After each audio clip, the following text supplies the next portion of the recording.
15 अगस्त 1947 की वो काली रात, जब दुनिया की आधी से ज्यादा आबादी नींद की गहराइयों में सो रही थी, तब भारत में आजादी का वो सुनहरा अध्याय लिखा जा रहा था जिसका इंतजार सदियों से था। दिल्ली में देश के पहले प्रधानमंत्री Pandit Jawaharlal Nehru tryst with destiny के नाम से अपना वो ऐतिहासिक भाषण शुरू कर चुके थे, जिसमें उन्होंने कहा था कि जब सारी दुनिया सो रही होगी तब भारत जीवन और स्वतंत्रता की नई सुबह के साथ उठेगा। लेकिन उसी रात, जब दिल्ली रोशनी से जगमगा रही थी, पंजाब के एक खामोश रेलवे स्टेशन पर एक ट्रेन धीरे धीरे आकर रुकती है। स्टेशन पर सन्नाटा इतना गहरा था कि हवा की आवाज भी खौफ पैदा कर रही थी। ट्रेन के डिब्बों से किसी इंसान की कोई आवाज नहीं आ रही थी, कोई हलचल नहीं थी। जब दरवाजे खोले गए तो अंदर आजादी का जश्न नहीं, बल्कि खौफ का वो मंजर था जिसे देखकर किसी भी इंसान की रूह कांप जाए। ट्रेन के अंदर सिर्फ और सिर्फ खामोश लाशों का ढेर था, और आखिरी डिब्बे पर खून से लिखा था कि ये पटेल और नेहरू की आजादी का तोहफा है। ये सिर्फ एक ट्रेन की कहानी नहीं थी, ये उस बहुत बड़ी और खौफनाक साजिश का अंजाम था जिसे दशकों पहले बड़ी ही खामोशी से रचा गया था। और अगर आप जानना चाहते हैं कि कैसे चंद राजनेताओं के अहंकार, एक छिपी हुई जानलेवा बीमारी और एक ब्रिटिश अफसर की जल्दबाजी ने 1.5 करोड़ लोगों को रातों रात सड़कों पर ला खड़ा किया, तो इस अनकहे खौफनाक सच को गहराई से समझने के लिए अभी इस वीडियो को लाइक करें, चैनल को सब्सक्राइब करें और इस वीडियो को हर उस इंसान के साथ शेयर करें जो सोचता है कि बंटवारा सिर्फ एक रात का फैसला था। क्योंकि इतिहास के इन पन्नों में जो खून जमा है, उसकी असली दास्तान तो अब शुरू होने वाली है। आज हमें लगता है कि यह खून खराबा अचानक भड़क उठा था। हमें यह बताया जाता है कि हिंदू और मुसलमान कभी एक साथ रह ही नहीं सकते थे। लेकिन क्या सच में ऐसा था? सच्चाई तो यह है कि यह नफरत कोई प्राकृतिक चीज नहीं थी, बल्कि इसे एक प्रयोगशाला की तरह भारत की जमीन पर तैयार किया गया था। जरा सोचिए, वो क्या वजह थी कि जो हिंदू और मुसलमान 1857 की क्रांति में एक साथ कंधे से कंधा मिलाकर अंग्रेजों के खिलाफ लड़े थे और जिन्होंने बहादुर शाह जफर को अपना नेता मान लिया था, वे अचानक एक दूसरे के खून के प्यासे कैसे हो गए? उस दौर में हिंदू और मुसलमानों की एकता इतनी गहरी थी कि मुगलों के दरबार में होली को ईद ए गुलाबी और दिवाली को जश्न चरांगा के नाम से मनाया जाता था। अवध के नवाब वाजिद अली शाह खुद खुलेआम होली खेलते थे, और अगर मुहर्रम के दिन होली पड़ जाती तो हिंदू सम्मान में रंग नहीं खेलते थे। यहां तक कि तुलसीदास ने रामचरितमानस भी अकबर के शासनकाल में ही लिखी थी। ये वो भारत था जिसे तोड़ना नामुमकिन लग रहा था। पर अंग्रेजों को 1857 की क्रांति ने बुरी तरह डरा दिया था। उन्हें समझ आ गया था कि अगर इन भारतीयों को एक साथ रहने दिया गया तो उनका राज खत्म हो जाएगा। इसलिए उन्होंने बांटो और राज करो की वो खौफनाक नीति शुरू की, जिसका पहला वार हमारी सोच पर किया गया। सबसे पहले इतिहास को तोड़ मरोड़ कर पेश किया गया, ताकि हिंदुओं को लगने लगे कि मुसलमानों ने हमेशा उन पर राज किया है, और मुसलमानों को लगने लगे कि अगर अंग्रेज चले गए तो बहुसंख्यक हिंदू उनसे उनका वजूद छीन लेंगे। अंग्रेजों ने ए.ओ. ह्यूम नाम के एक अफसर के जरिए कांग्रेस की स्थापना तो करवाई, लेकिन जब कांग्रेस ने अपने अधिकारों की मांग शुरू की तो वायसराय डफरिन ने इसे कुचलने की साजिश रच दी। उन्होंने सर सैयद अहमद खान जैसे लोगों को आगे किया, जिन्होंने खुलेआम ये कहना शुरू कर दिया कि मुसलमानों को कांग्रेस से दूर रहना चाहिए और अंग्रेजों का साथ देना चाहिए। यहीं से उस टू नेशन थ्योरी या द्विराष्ट्र सिद्धांत का वो जहरीला बीज बोया गया, जिसने आगे चलकर लाखों लोगों की जान ली। 1906 आते आते अंग्रेजों की मदद से मुस्लिम लीग बन चुकी थी, जिसका काम सिर्फ और सिर्फ मुसलमानों के अधिकारों की बात करना था। लेकिन पर्दे के पीछे ब्रिटिश हुकूमत इसे कांग्रेस के खिलाफ एक हथियार की तरह इस्तेमाल कर रही थी। और फिर 1909 के सुधारों में अंग्रेजों ने एक ऐसा दांव चला जिसने ताबूत में आखिरी कील ठोक दी। उन्होंने मुसलमानों के लिए पृथक निर्वाचन का अधिकार दे दिया, जिसका मतलब था कि कुछ सीटों पर सिर्फ मुस्लिम उम्मीदवार ही खड़े होंगे और सिर्फ मुस्लिम ही वोट देंगे। एक तरफ मुसलमानों को यह डर दिखाया जा रहा था, तो दूसरी तरफ यूएन मुखर्जी जैसे लोग अखबारों में लिख रहे थे कि हिंदू एक मरती हुई प्रजाति हैं और जल्द ही खत्म हो जाएंगे। इस डर ने अखिल भारतीय हिंदू महासभा और बाद में राष्ट्रीय स्वयंसेवक संघ जैसे संगठनों को जन्म दिया। समाज के अंदर एक ऐसा बारूद बिछ चुका था जिसे सिर्फ एक चिंगारी की जरूरत थी। लेकिन वो चिंगारी किसी आम इंसान ने नहीं, बल्कि एक ऐसे नेता ने लगाई जिसे कभी हिंदू मुस्लिम एकता का राजदूत कहा जाता था, मोहम्मद अली जिन्ना। आपको ये जानकर हैरानी होगी कि अपने शुरुआती दौर में जिन्ना खुद एक कट्टर धर्मनिरपेक्ष नेता थे, और वे मुस्लिम लीग की सांप्रदायिक राजनीति के सख्त खिलाफ थे। वे तो कांग्रेस के मंच से एक राष्ट्र की बात करते थे। फिर अचानक ऐसा क्या हुआ कि एकता की बात करने वाला ये सूट बूट पहनने वाला वकील भारत के 2 टुकड़े करने की सबसे बड़ी वजह बन गया? इसका जवाब किसी राजनीतिक किताब में नहीं, बल्कि इंसानी अहंकार में छिपा है। जिन्ना एक बेहद स्वाभिमानी और महंगे वकील थे, जो जवाहरलाल नेहरू और सरदार पटेल से काफी वरिष्ठ थे। जिन्ना को बंद कमरों में कानून की दलीलें देना पसंद था। लेकिन जब 1915 में महात्मा गांधी दक्षिण अफ्रीका से लौटे तो उन्होंने राजनीति का चेहरा ही बदल दिया। गांधी जी ने राजनीति को बैठक कक्ष से निकालकर सड़कों की धूल में ला खड़ा किया। जिन्ना इस भीड़ वाली राजनीति से बेहद डरे हुए थे। उन्हें लगा कि ये लोकतंत्र नहीं बल्कि अराजकता है। इसी वैचारिक मतभेद के कारण 1920 में जिन्ना ने कांग्रेस छोड़ दी और लंदन जाकर बस गए। लेकिन कहानी में असली मोड़ तब आया जब जिन्ना भारत वापस लौटे और 1937 के प्रांतीय चुनाव हुए। कांग्रेस ने इन चुनावों में जबरदस्त जीत हासिल की, जबकि मुस्लिम लीग बुरी तरह हार गई। जिन्ना को लगा था कि कांग्रेस उनके साथ मिलकर सरकार बनाएगी, लेकिन जीत के नशे में चूर कांग्रेस ने लीग के साथ सत्ता साझा करने से साफ इनकार कर दिया। कांग्रेस का कहना था कि वे खुद ही मुसलमानों का प्रतिनिधित्व करते हैं।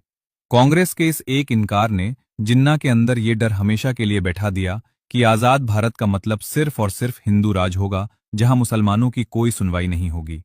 और यहीं से उस जिन्ना का जन्म हुआ जो कभी शेरवानी पहनने से कतराते थे, लेकिन अब कायदे आजम बन चुके थे।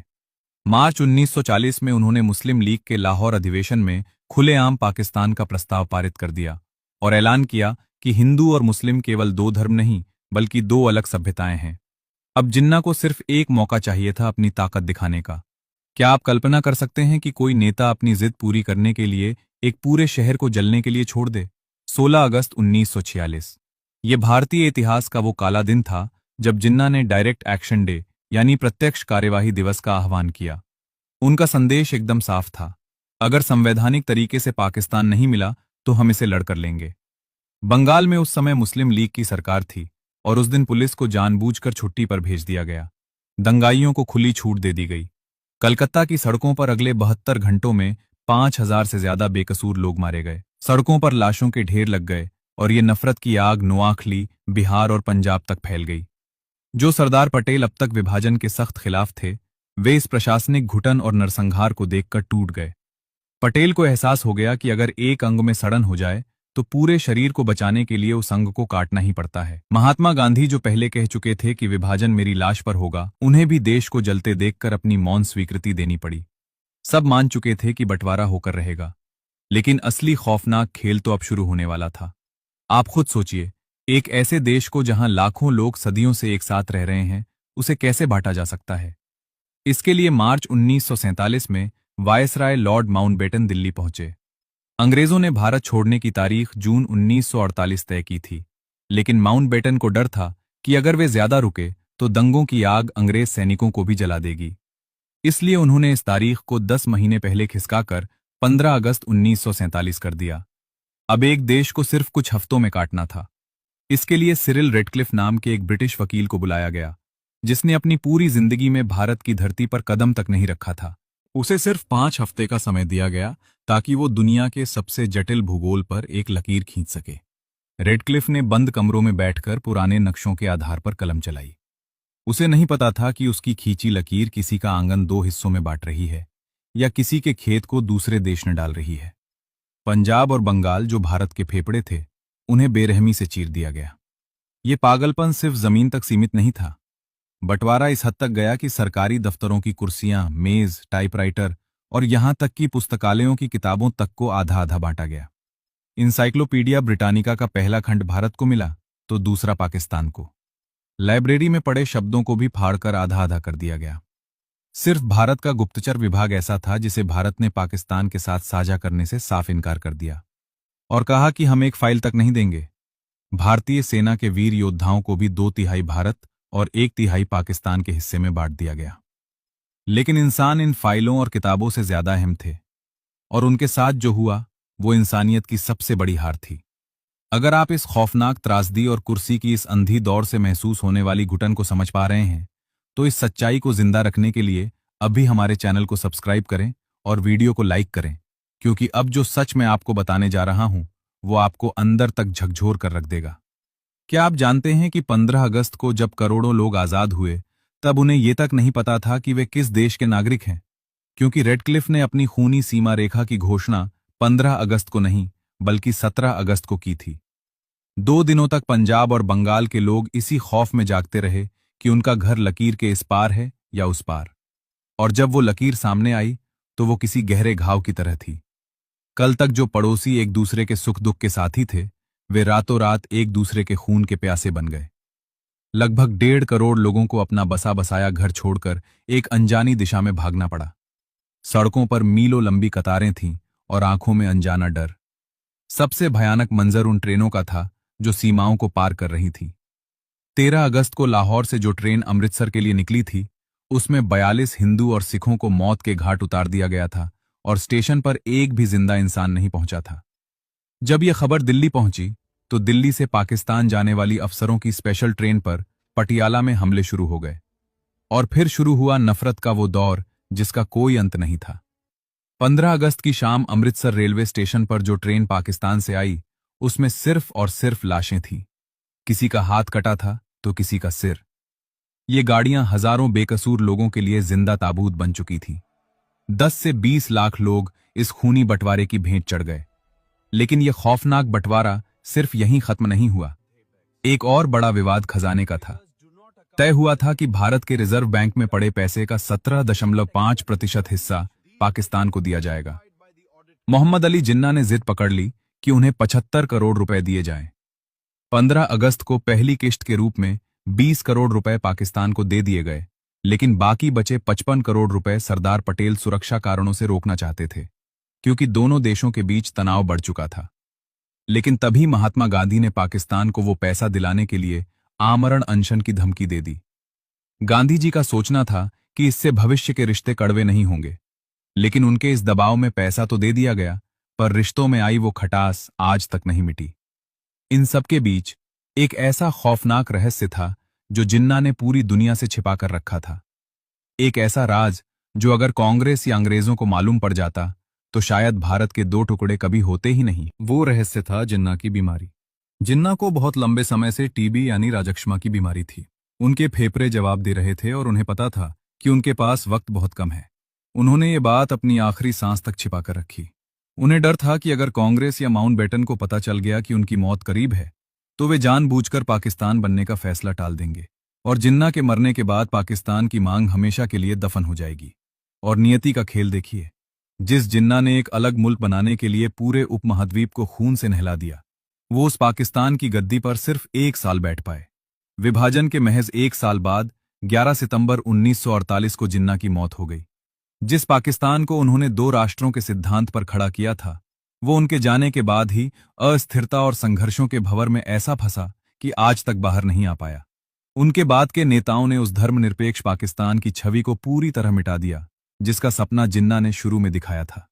1947 का वो बंटवारा सिर्फ जमीन का बंटवारा नहीं था, वो एक बहुत बड़ी प्रशासनिक और मानवीय विफलता थी। नेताओं की सत्ता की भूख, एक बीमार आदमी की आखिरी जिद और अंग्रेजों की भारत से भागने की जल्दबाजी ने मिलकर 15 अगस्त की उस सुनहरी सुबह को खून से लाल कर दिया था। आज 77 साल बीत जाने के बाद भी वो घाव अभी तक हरा है।